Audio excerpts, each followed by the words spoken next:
আমি আছি তো বাবা, কেউ দেউলির কোনো ক্ষতি করতে পারবে না। এবার থেকে আমি সুরেনের পাশে পাশে থাকবো, আমার ভাইটাকে আগলে রাখবো। আমি দেখবো যাতে ওর মনে কেউ কুচিন্তা না ঢোকাতে পারে।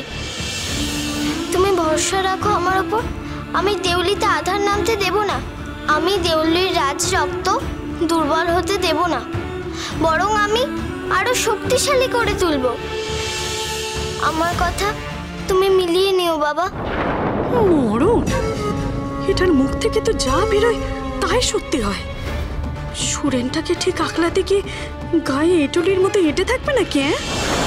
আর রক্তের টানে বাপ ছেলে একরকম হবে তার কি মানে আছে মা? বাবার চরিত্রে দোষ আছে বলে ছেলেও সে দোষ করবে, এটা আগে থেকে ভেবে নেওয়া, এটা আবার কেমন বিচার? হতে পারে আর নাও তো হতে পারে। যেমন মিহিরকে দেখো না, ও তো জানেই না ওর জন্মদাতা কে, তার স্বভাব চরিত্র কেমন, সে উচ্চ না নিম্নবংশীয়, সেসব তো কিছুই জানে না মিহির। আমরাও তো কেউ জানি না। যিনি মিহিরের জন্মদাতা পিতা, তিনি তো সরল মনের, শান্ত স্বভাবের, অশিক্ষিত কেউ না কেউ হতেই পারে, তাই না?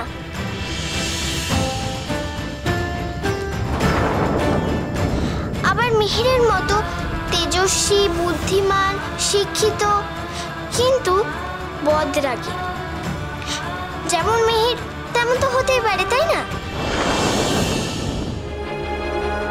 লীলামা, আমি তোর মতো এত সাজিয়ে গুছিয়ে কথা বলতে পারবো না। আমি শুধু এটুকু বুঝি যে তোর বাবা একজন শ্রেষ্ঠ রাজার গুণাবলী দিয়ে তোকে বড় করেছেন। ছেলে মেয়েতে উনি কখনো কোনো ফারাক করেননি। তাই দেউলির সিংহাসনের উত্তরাধিকার যদি কেউ হয় তা তুই। দেউলির ভবিষ্যৎ নিয়ে তুই কোনো রকম ছেলে মানুষের সিদ্ধান্ত নিতে পারিস না। আমি জানতাম এরা দুজনে মগজধোলাই করে আবার ওই সিংহাসন ছিনিয়ে নিতে চাইবে। কত স্বপ্ন দেখেছিলাম তোমাকে নিয়ে নিলাম, তুমি দেউলির রানী হবে। দেউলির প্রজারা তোমাকে নিয়ে খুশিতে মেতে উঠবে, সবাই তোমার নামে জয়ধ্বনি দেবে, আমরাও দেব।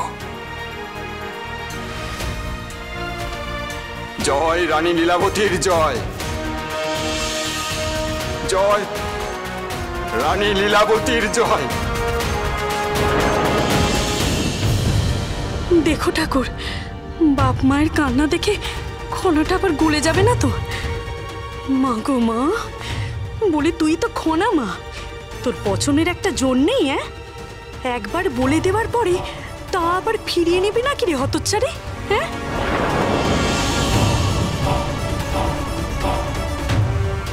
তোমার নাম ইতিহাসের পাতায় স্বর্ণাক্ষরে লেখা থাকবে, যুগ যুগ ধরে মানুষ তোমাকে মনে রাখবে।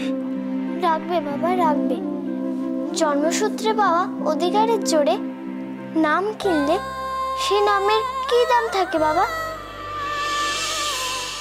আমি নাম কিনবো আমার কাজ দিয়ে, আমার ক্ষমতা দিয়ে। যুগের পর যুগ কেটে গেলেও বঙ্গদেশে এই খনার নাম কেউ কোনোদিন ভুলতে পারবে না। মরণ দশা, মেয়ে মানুষের আবার কত স্বাদ। বেশ, তাই হোক, কিন্তু এইভাবে দেউলির সিংহাসনে না বসে তুই কেন? না মা, আমার মুখ থেকে কিছু বেরোলে তা যে সত্যি হয় তুমি তো জানো।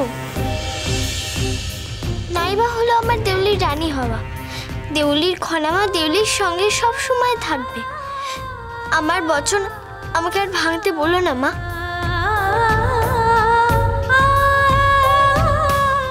খনার কাহিনী সোম থেকে শনি সন্ধ্যে 7:30টায় আকাশ আট ও প্ল্যাটফর্ম 8-এ।